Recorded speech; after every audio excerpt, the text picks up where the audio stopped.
হে জগতবাসী, আশা করছি সকলে ভালো আছেন। তবে আজকে আমি শামীম আলী চিশতি যে আলোচনাটি নিয়ে আসলাম, সে আলোচনাটি হবে রতি মতি। তাহলে রতি কী এবং মতি কী?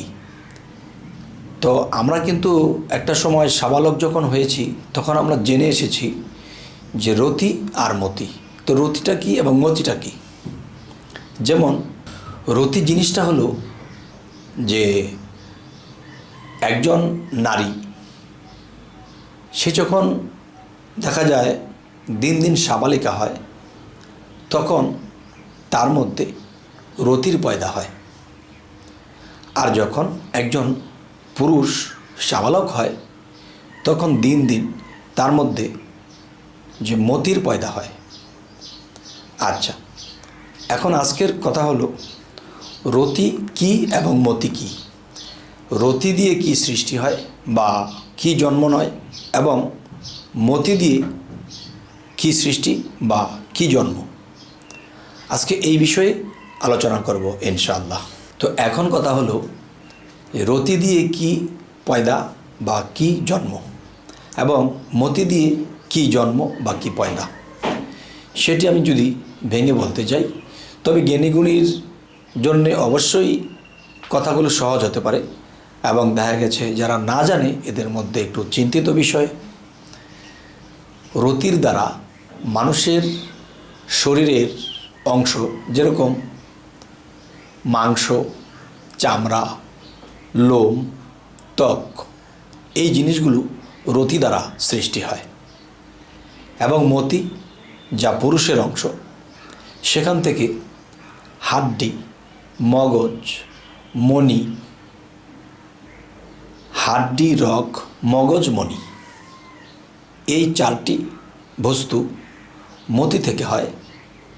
তাহলে একটা বিষয় হলো যে হাড্ডি, রগ, মগজ, মণি যদি বাবার অংশ থেকে হয়ে থাকে, আর মায়ের অংশ থেকে হচ্ছে কি চামড়া, ত্বক, লোম, মাংস।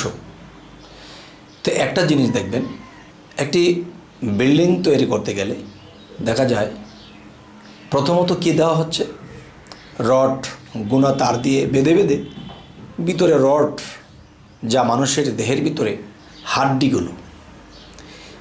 আর শুধু রডের ভিতরে কিন্তু একটা বা দুইটা ছাদ ফালানো যাবে না। এই ছাদটাকে গড়ে তুলতে হলে এর উপর দিয়ে আমাদের সিমেন্ট বালু দিয়ে একে শক্ত করে তুলতে হবে। তখন কি হবে? তখন পোক্ত হয়ে গেল। তাই একটা কঙ্কাল কখনোই একটা ভার বহন করতে পারে না যদি এর উপরে মাংস, চামড়া না থাকে। তাই বলতে চাই যে রতি দিয়ে যা জিনিস সৃষ্টি, যা মায়ের অংশ, আর মতি দিয়ে যা সৃষ্টি তা বাবার অংশ। আচ্ছা, এই বাবার অংশ এবং মার অংশ কোনো কাজে আসবে না। আল্লাহ থেকে আসবে দোষ। আল্লাহ থেকে সেই দোষ কি? আল্লাহ থেকে যে দোষ, সেটা আমি পরের পর্বে আমি গুছিয়ে বলবো, কারণ ছোটোখাটো ভিডিওতে অত লম্বা কথা বলা যায় না।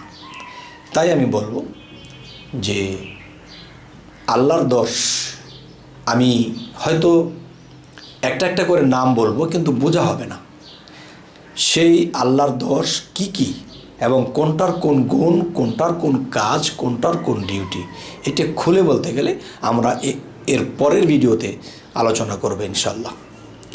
তবে হ্যাঁ, একটা অনুরোধ সকলের প্রতি থাকবে, এবং আমার নিজেকেও আমি বলবো যে আমরা কাম যে একটা জিনিস, এটা আল্লাহর হিসেব মতো চলবো। তখন কখনোই আমরা আল্লাহর কাছে আটকা পড়ব না। আল্লাহর কাছে হিসেব দিতে যাইয়া আমরা আটকা পড়ব না। তখন আল্লাহকে বলতে পারবো যে আল্লাহ, আপনার যে নিয়ম কানুন দিয়েছেন, এই নিয়ম কানুনই আমরা ছিলাম। তো আজকের যে আলোচনাটি অবশ্যই আপনাদের কেমন লাগলো অবশ্যই জানাবেন, এবং কি যে আপনারা কী ধরনের ভিডিও আপনারা পছন্দ করেন, কোন ধরনের কথা, আমরা সেই কথাগুলো সংগ্রহ করে আপনাদের সামনে তুলে ধরব। তবে সকলেই ভালো থাকবেন এবং আমাদের এই চ্যানেলটি যদি আপনাদের ভালো লাগে তো অবশ্যই সাবস্ক্রাইব করে আমাদের পাশেই থেকে যাবেন। তো আজ এ বলেই রাখবো, সকলেই ভালো থাকবেন। আল্লাহ হাফিজ।